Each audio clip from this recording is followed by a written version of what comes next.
Crime Curious is a true crime podcast that takes an in-depth look into real cases through the lens of a trained investigator and former prosecutor turned judge. If you are sensitive to expletives, anatomical descriptions, and accurate descriptions of crime scenes, this podcast may not be suitable for you.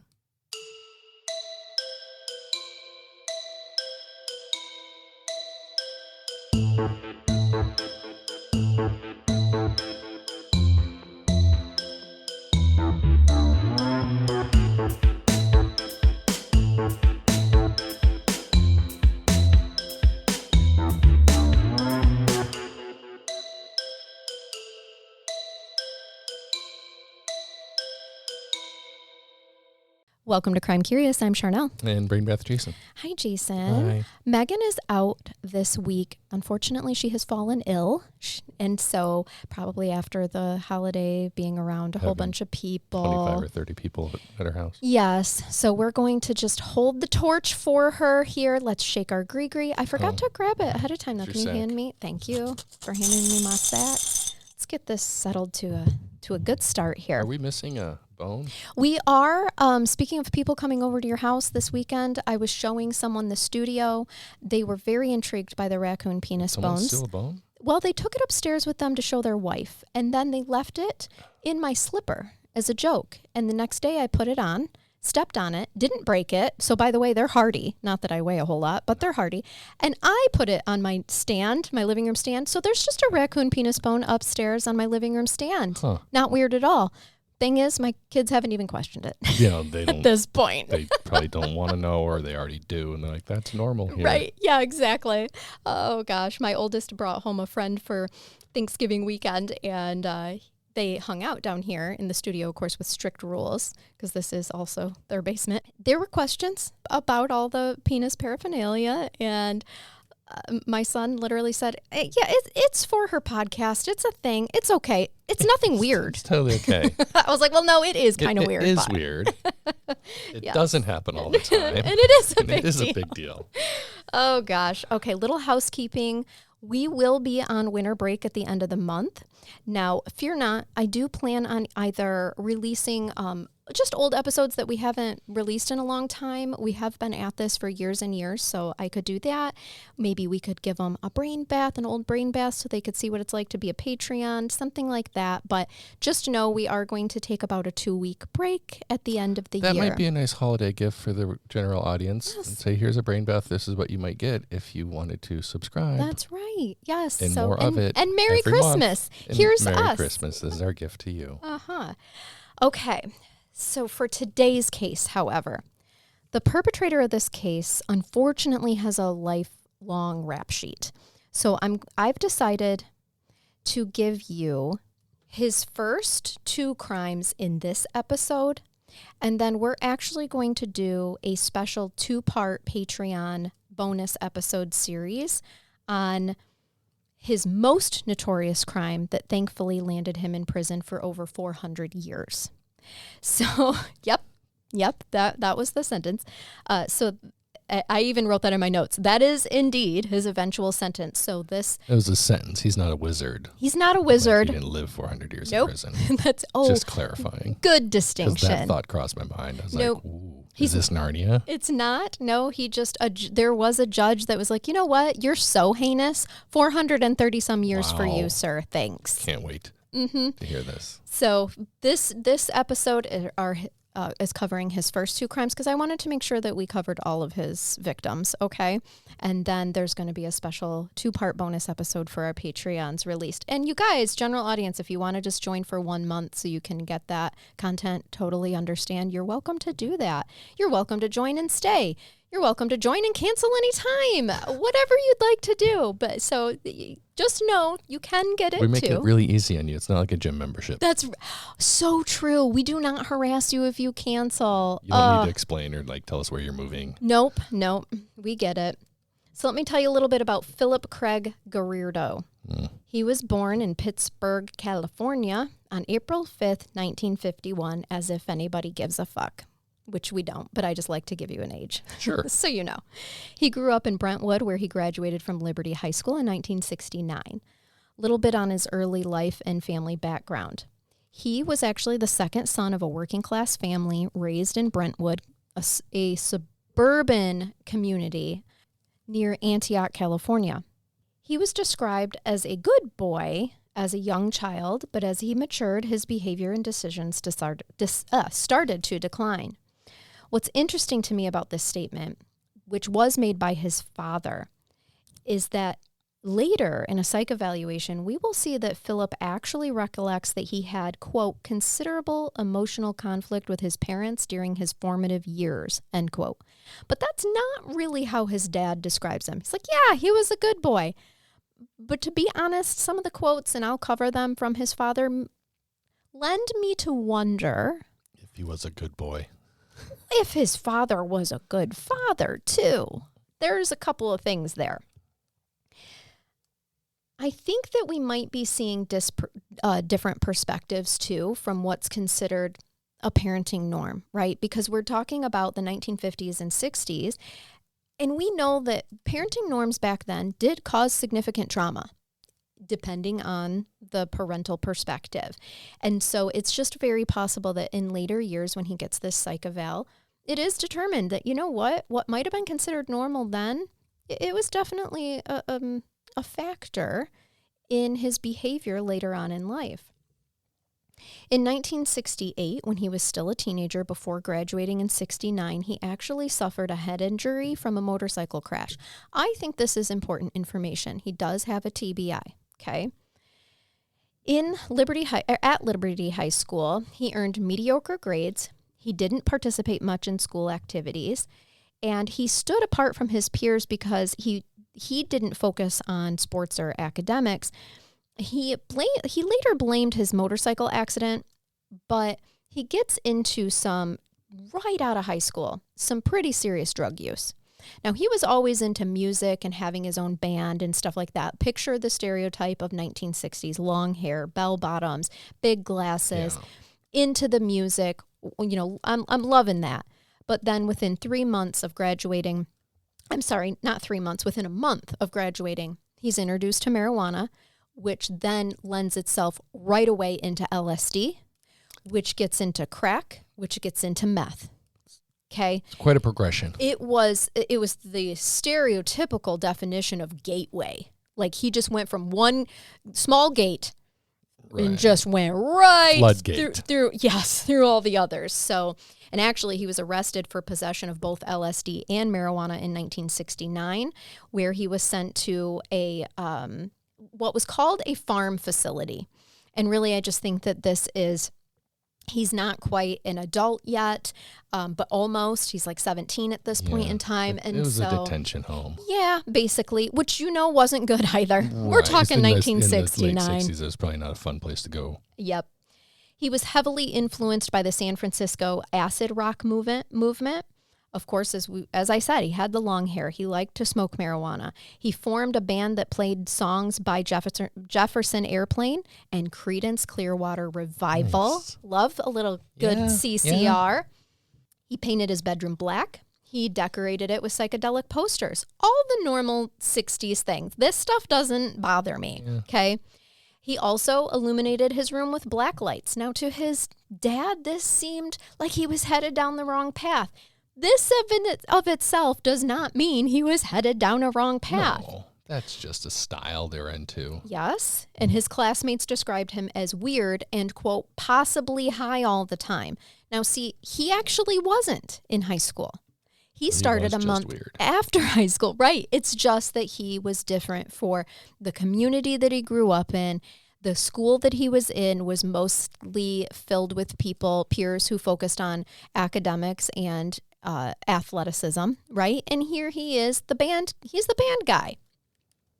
But at some point in time, we go from TBI, acid rock movement, LSD, marijuana, crack, and meth, and we get a man who turns into having some significant schizophrenic behavior coupled with a comorbidity of sexual deviation. Not a good combination.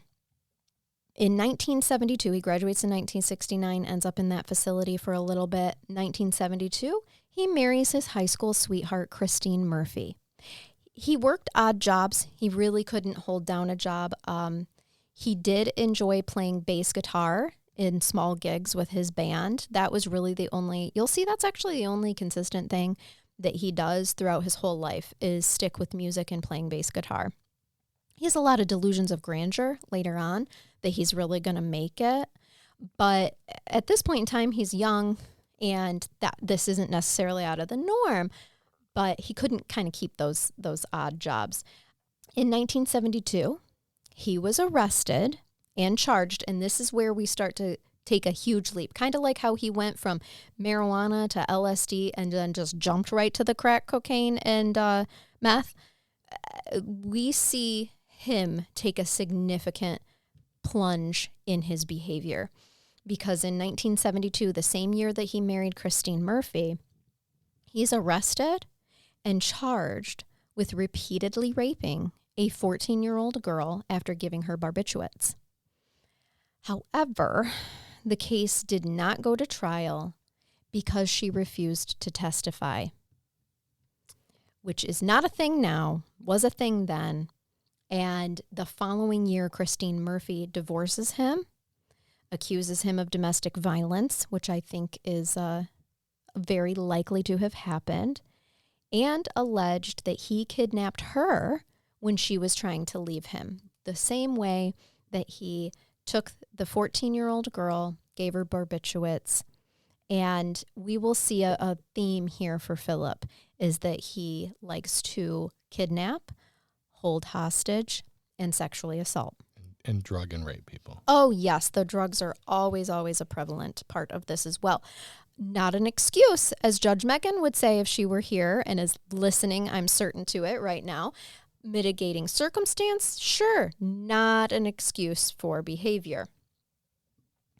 November 22nd, 1976. So remember, he was charged but not convicted of this 14-year-old girl's abduction and rape because she could not testify. So, or chose not to, right? Right. So he goes on with his life from 72 to 76. He's divorced now. November 22nd, 1976. Katherine Callaway, she goes by Katie in some reports.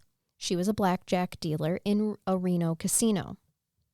She was about 25 years old and about to make a stop she was 25 years old. What I was trying to say was she was about to make a stop at a store to either pick up items to make dinner for her boyfriend, David Wade, or to pick up some coffee for him. I read it consistently both ways, and I'm not sure why there's a difference. She's done a lot of interviews since all of this has come to light, and so I'm just not sure which one it was. But regardless, she had plans to meet David, and she's trying to go into this store to grab something when all of a sudden there's a tap on her car window. She sees a tall, thin, nicely dressed man with a ponytail. She rolled down her window a bit. He pointed to a Mercedes that was in the parking lot. He said it was his, but it would not start, and asked Katie if she would be willing to give him a ride to his home. It's 1976. He's dressed nice. She's thinking nothing is afoul. People used to pick up hitchhikers all the time. All the time. It is bananas to us now. And I can't wait in the next 50 years to see what we're doing now that people are going to think we're absolutely asinine then. So much. Inside her Pinto, Katie Callaway barely spoke to Phillip Garrido. She turned onto the road that he told her to towards Heavenly Valley Ski Resort, which is actually also towards her boyfriend David Wade's home. Now, Phillip told her he just lived a little farther up. So she pulls over a couple of minutes later where he claimed that he lived. But there's no house. It was an empty lot. And that is when Phillip reached over, turned off the engine, grabbed Katie by the neck, and then forcibly grabbed both of her hands and held them together and said, quote, "If you do everything I say, you won't get hurt." And he said, "I'm serious," end quote. He handcuffed her, put a leather belt around her neck and under her knees to keep her from being able to look up. Like, he put it in a way under her neck so that she couldn't, be looking around, okay? Then he threw a coat over her and began driving her vehicle. He said, "Don't worry, I've got it all planned." They stopped for gas, and when they did that, Phillip actually moved her to the back seat. She said that she did try to remain calm and engage him in conversation. You know, that old make your abductor get to know you and feel sympathy for you and humanize you. And she asked him, "Why me?" And Phillip says, well, it wasn't you initially. It could have been anybody. It just happened that you happened to be attractive, and that is a fault in this case, in your case, at this time. Jesus. Right. So it could have been anyone, and it just sucks to be you because you're attractive and you were here. He's kind of, as we say, one of the scariest type of perpetrators because he doesn't have necessarily a type. Right. Remember, she's 25. 3 years ago, it was a 14-year-old. As it turns out, Katie was the second woman within the last hour that Phillip had attempted to abduct. But the first one jumped out of the moving vehicle and got away. She was scraped up, but she got away. He then begins telling Katie about his sexual fantasies, which I can only imagine were, as we will see in the 2-part bonus episodes, are so grotesque that it probably scared her endlessly. Yeah. Then all of a sudden he pulls into a place. He says, "Okay, we're here." They were parked in front of a shed at a warehouse in Reno. Inside, behind some heavy plastic sheeting, there was a mattress with a red satin, holy old sheet on it. There were blue, red, and yellow stage lights set up on the mattress or nearby the mattress. There was a movie projector and a stack of pornographic magazines. He actually had her use the toilet in an old kerosene type bucket. I don't know. He also then forced her to smoke marijuana and some hash and forced her to drink cheap wine. So kind of the same MO with the 14-year-old. Yeah. Although he used barbiturates in that case. Oh. Mm-hmm. He then dropped 4 hits of LSD, which I'll tell you later he tries to use as his legal defense. And if Judge Megan were here, she would tell you that's not a defense. Voluntary intoxication. Is that what she calls it? Maybe. I feel like it's close. Sure. Something like that. However, it doesn't matter. It's not. And it didn't work. For 5.5 hours, as a radio played, Phillip sexually assaulted Katie Callaway. He insisted that she continue to smoke and drink with him. As the radio announcer said that it was 2:38 a.m., someone banged on the door of the shed, and Phillip goes outside. He comes back giggling and tells Katie it was just the guy next door. And it was the neighbor, is my understanding, because there is a neighbor who only lives about 50 yards away. And when Phillips rented this shed, he had asked the neighbor to let him know if he ever saw any strange vehicles outside the shed. So the neighbor was investigating, is this Phillip? Finds out, yep, it is. It's him, so whatever. Not long after that, however, there was another bang on the door. And this time, Phillip says to Katie, "I think it's the heat," meaning the cops, which okay. And then he asks her, "Are you going to maintain? Are you going to be good?" He didn't make a threat, but he's essentially telling her, you better. He goes outside into the night air, shirtless, wearing only his jeans. Reno police officer Clifford Conrad was standing outside. He was the one knocking on the door. Now, it's not that anyone had called him. It's just that he had noticed the Pinto and then what appeared to be a broken lock on the shed door. And it's 2:38 a.m. So he's just making sure everything is okay. Good job, Clifford Conrad. He began to question Phillip. Do you have a question? I'm just trying to imagine what it was like being a Reno police officer in the 70s. 1976. Oh, no, that guy had a set on him. No. Yes. Yes. I used to have a friend that was a beat cop in the 60s in Detroit. Oh, God. They're a different breed. Yeah. Mm-hmm. So Officer Conrad begins questioning Phillip. And all of a sudden, Katie Callaway has the courage to poke her head out from behind the plastic sheeting. "Help me," she said. And according to Conrad's testimony, she just said, "Help me," again and again, and then ran towards him. So Phillip is promptly arrested. And this is where we learn all kinds of things about Phillip the Duke of Doo-Doo. It's just what I've decided to call him. Yeah. He admitted to masturbating in his car while watching small girls outside their school. Sometimes, he said, he would open the car door, get out, and pull down his pants. So he's going to expose himself to, that is just one of the worst ways to be creepy, visually violated. You know, like, I didn't ask to see that, dude. His own explanation of his sexual fantasies hinted at an obsession with sexual bondage and captivity. There had been a lot of bondage pictures, certain images that heightened his arousal, such as women in handcuffs and chained. I'm not a pornography historian. But oh, good. It'd be weird if you were. Well, right. I mean, I'm like, when did that become a thing? Right. Also, they had publicized. That. Oh, it's just, I think even the snuff stuff has been around as long as there's been ways to document shit. People's fantasies have always been, there's always been what we would consider, normal sexuality. Taboo. And abnormal sexuality. And Phillip definitely fits the bill for abnormal sexuality because a lot of it centers on non-consent. In a 1976 court-ordered psychiatric evaluation, Phillip Garrido was diagnosed as a sexual deviant and chronic drug user.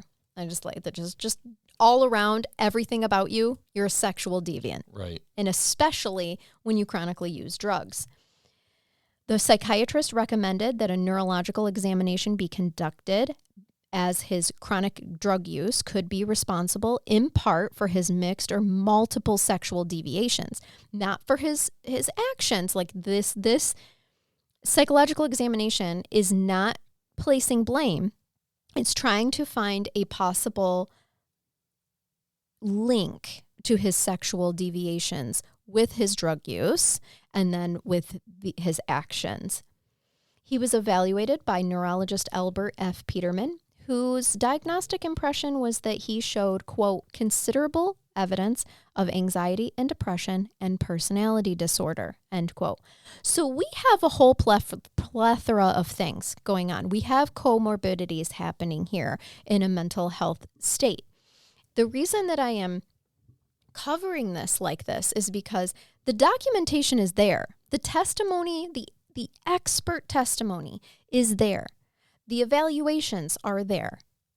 So he was convicted on March 9th, 1977 of rape and abduction, which needed to happen. He was sentenced to 50 years in federal prison, plus 5 years to life in state prison. That's a long sentence. He is in his 20s. He should be in prison until he's 70-something years old, right? He began serving a 50-year federal sentence on June 30th of that year at Leavenworth Penitentiary is in Kansas that he goes to. So he's got 50 years to life. So how is it possible that I have 2 more episodes of content for you? The answer to that, unfortunately, is a gigantic failure of the system. At Leavenworth, something pivotal happens, though. Phillip meets Nancy Bocanegra, who was visiting her uncle, who was another prisoner. They fell in love, Jason, and soon she begins writing him and visiting with him. If Phillip is the Duke of Doo-Doo, then Nancy is the Baroness of being backed up. Ew. Okay? On October 5th, 1981, remember he was put in prison in 76. In 81, he and Nancy, they are married At the prison, Jason, can you picture this? I think the cake looks nervous, okay? The guests are exchanging glances like, why are we here? It's not for the love, it's for the train wreck. They're getting married in prison. He's got a 50 to life sentence. I think for Nancy, she's like, this is easy. Right? Like, I'm never going to have to be with the dude. She doesn't have to cook for him. No. I mean, she felt like, this is the easiest marriage I'm ever going to have. Best case scenario, I'm not even living with my husband. He's living with another dude in a cell, in prison for the next 50 years. Except on January 22nd, 1988, he is released from Leavenworth. He goes to a Nevada state prison where he serves 11 years of his 50-year federal sentence and then 7 months of the 5 years to life sentence. So he only served a very small portion because he had 2 different sentences, a state and a federal. And he only served 11 of the 50 and then 7 months of the 5 years to life from the state. Ain't that some shit? Yeah, that's a flaw in the system. It gets so much worse. Having been granted parole, he was then transferred to the parole authorities in Contra Costa County, California on August 26th, 1988. So here he is. He served from 76 to 88, August of 88. And Phillip and Nancy, they moved to the city of Antioch and live in the home of his elderly mother, Patricia. She goes by Pat Garrido, who suffered from dementia. Now, it wasn't as bad at this time, but we will see over time it does get full-blown dementia. He was required as a parolee, Jason, to wear a GPS-enabled anklet bracelet. So they kept tabs on him. Sure. Kinda. Sure. Yeah, it's cute. Yeah, he had the bracelet on. Sure. He was regularly visited by parole officers, local sheriff's deputies, federal agents, that sort of thing, as part of his parole. It seems strict. Inappropriate. Yes. I mean, not that he never should have got in the first place, but it seems like there were... And you know what? Restrictions put in place. It's not the parole officer's fault that he was released from prison far sooner than he ever should have been, right?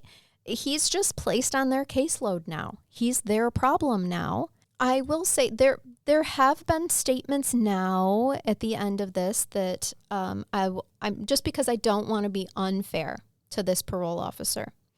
There were policies and things in place that he was not allowed to speak about when all of the shit that Phillip and Nancy end up doing, when it hits the press and when it comes to light, legally he could not speak about.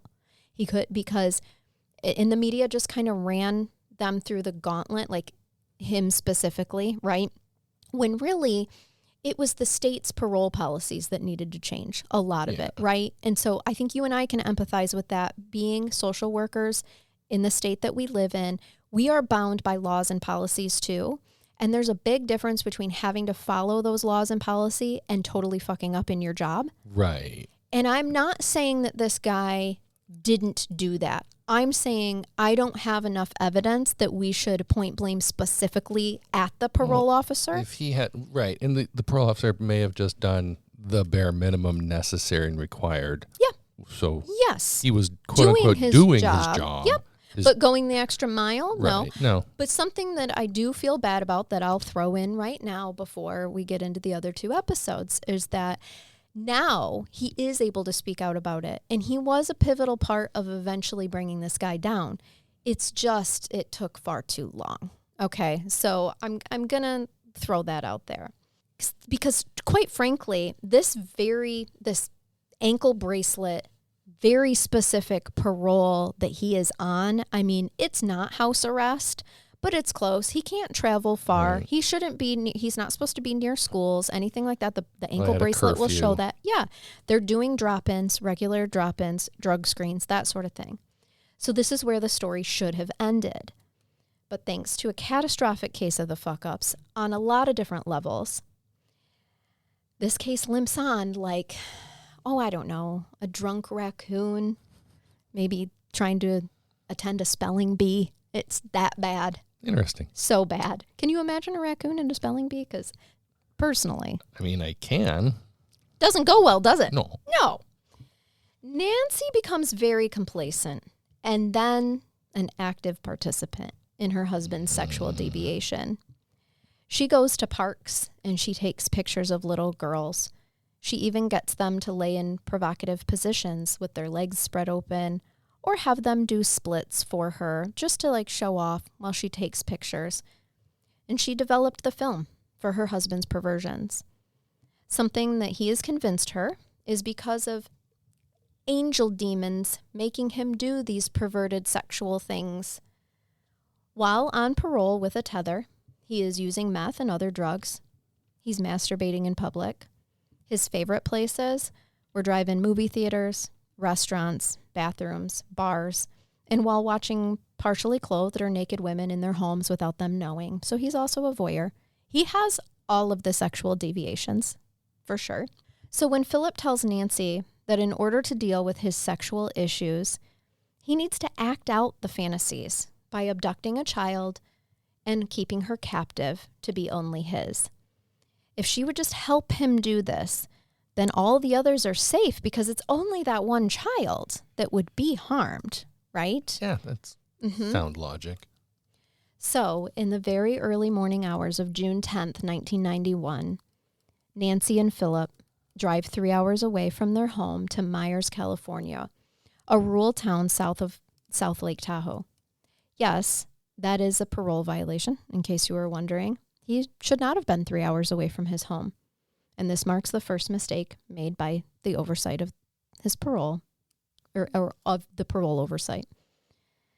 While 11-year-old Jaycee Dugard was walking to her bus stop, thinking about an upcoming field trip, she's in 5th grade.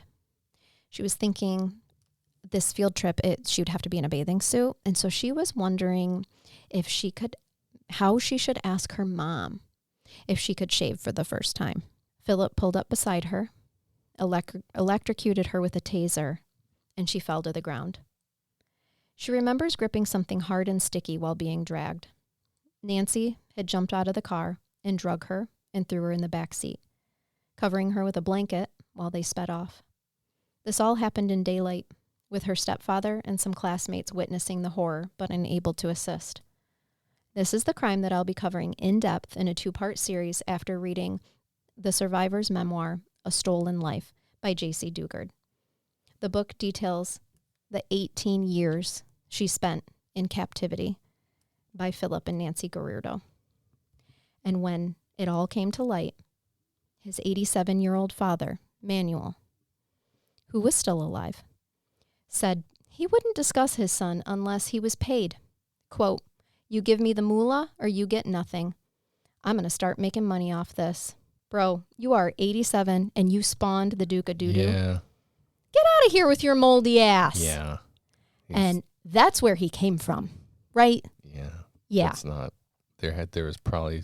There's a lot. There's a lot. The drug use, the TBI. Not just one. It was a the childhood really bad cocktail of disaster and. Also, not explaining it, not excusing it. No.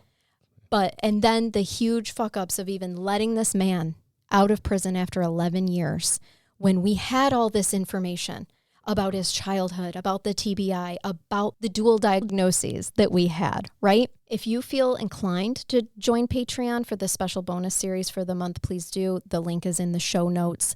Otherwise, grab Jaycee's memoir, A Stolen Life. You can read it. That's what I read. All credit goes to her for the next 2 episodes. I will tell you, Katherine Callaway, our one of the victims that we talked about here today, she's married. She lives with her husband in Las Vegas, and where she's now known as Katherine Hall. And she does do public speaking, especially after Jaycee's story came out. She went back in the public eye to talk about this. So that's where we're ending technically part 1 of what's going to be a 3-part series into this horrible, horrible case. But the good news is it's a survivor case. And I made the mistake of Googling Phillip. Oh, yeah. While we were recording. Google the Duke of Doo-Doo. He's a kind of a terrifying person. Yeah. Like, he's not a tiny little squirmy man. No. He's like 6'4". And you can feel that he's missing his soul. Oh, yeah. You can feel it in a picture. He doesn't as a old attorney friend of ours says, he does not pass the sniff test. He does not. No. You take one look, even out of his orange jumpsuit, and he looks like he is capable of all of these things. Yep. And honestly, Nancy also just looks like she would be a complacent little mousy. Yeah. I'm sure manipulated. Like, I didn't dive into Nancy's psychological issues. Of that, we can be certain there are plenty. Okay. But I also think that the brainwashing and manipulation was there, but she was there on her own accord. She was not held captive in any way, shape, or form. She sought him out visiting her father in prison. No, her uncle. Her uncle. Yep, she was visiting her uncle in prison. And she had some sort of attraction. Yeah. Knowing what this guy did. Yes. So she was turned on by the fact that he was a sicko. Yes, I that is the exact point that I wanted to end with, that the reason why I didn't go into any of Nancy's psychosis or anything like that for the research is because, quite frankly, she openly chose and continued to choose every single day a relationship with him. And as Jaycee talks about in her book, she grew up knowing that Phillip that he was on parole, that he had been to prison for harming a woman sexually. So they were open about that. Like, and I don't know if it was used as a fear tactic or what, but she knew. Now, remember, I purposely put in here in this episode, just in case for the people who don't want to go on to the bonus episodes and whatnot, I wanted to make sure the responsibility was placed on her as well for these crimes. She went to those parks and took pictures of those little girls. She's not a victim. Not at all. She is a participant. And so I want that to be very clear. Anyway, we have to bathe these dear, dear people who are willing to listen to and support our podcast. I'm going to try. Okay. This goes fast. So okay. You can play the reel a couple of times if you need to. And you should say where it came to us from. It's just a what do you call them? A video reel off the Facebook. Yeah. That my ex-wife actually sent me and thought they were funny. Because she's a listener. She's a listener and a Patreon and a friend of mine. And mine. And she thought these would be funny for a brain bath. So she's right. She's right. So these are genuine animal names that you can call someone when you're mad at them. These are real animals. These are not made up things. Science named these animals this. The first is a sarcastic fringe head, which appears to be some sort of fish. Yes. You're a sarcastic fringe head. You're a sarcastic fringe head.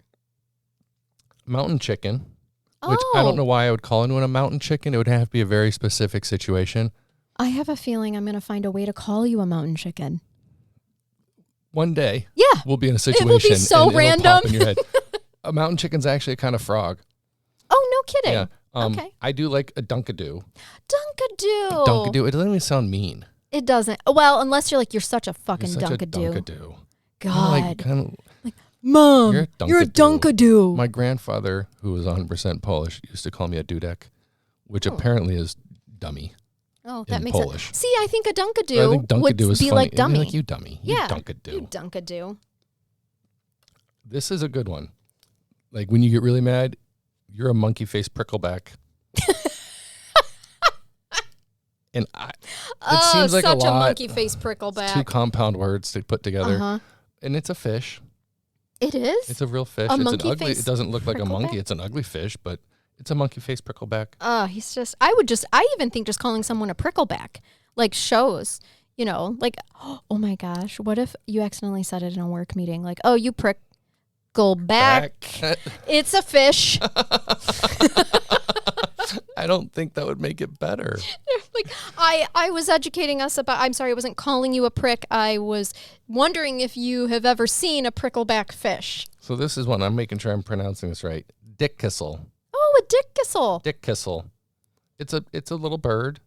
You dick kissel. Phillip is a dick kissel. Oh, Phillip is. I think he's also a dunkadoo. He's the Duke of Doo-Doo Dunkadoos.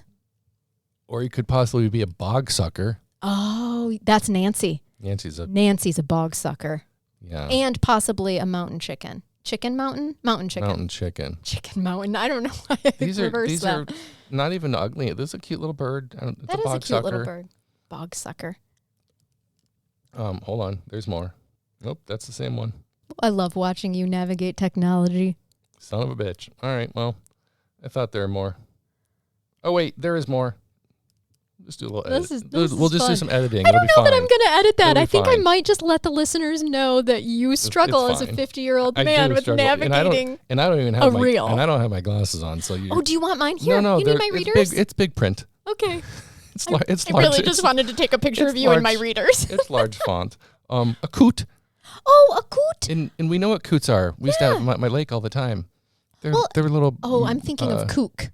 And I'm like, kook. Don't people already use that as an insult? A coot. A coot. It's a migrating bird. I don't know that I would be offended if you called me a kook. They're like ducks, but they swim underwater. They dive and disappear underwater. They're actually kind of want to be one. Little education here because I know what they are because I run my lake all the time. I'm like, what are these birds?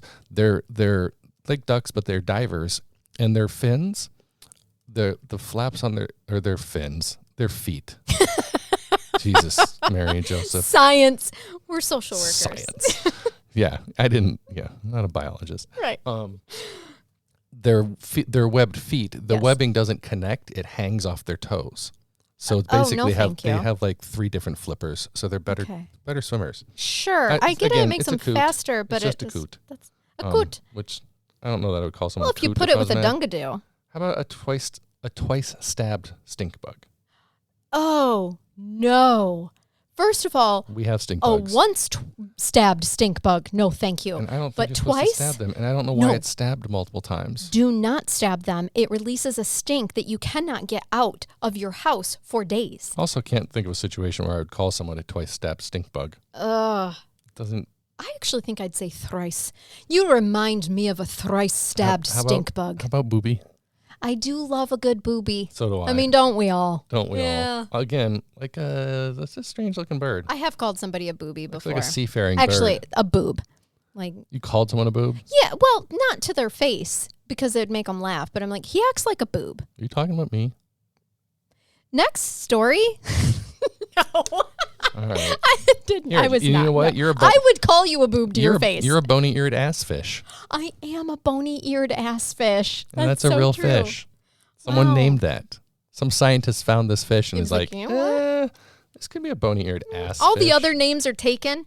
So how about a bony-eared ass fish? I'm looking for a reason to use this one. Snot otter. Yeah. There's so many scenarios just flying through my mind right now. Such a snot otter. You know, he'd be fine if it wasn't for the fact he was a snot otter. This looks like what people from Pennsylvania would call a mud puppy. Like a kind of a salamander type thing, like big and ugly. Snot otter. Snot otter. A spiny lump sucker. Oh, that could be Philip. Philip's spiny he's a lump sucker. Yeah, but he's like all sickly thin and like. What is he like? Yeah, if Philip's picture made a noise, it's that. I think I knew one of these ones. I think I dated this one. Oh, what's that? It's a cockchafer. Okay. I'm not certain that's an insult. Like, yeah, she's a real cockchafer. I know this is general audience, so I guess I need to tone it back, but no, that's funny. Go ahead. It can happen. Go ahead with your bad self. Happen. Oh, certainly. Listen, there's pussycat chafers too. Okay. Out there. That is the end of my genuine animal names. So you can call people. Yes. Cockchafer.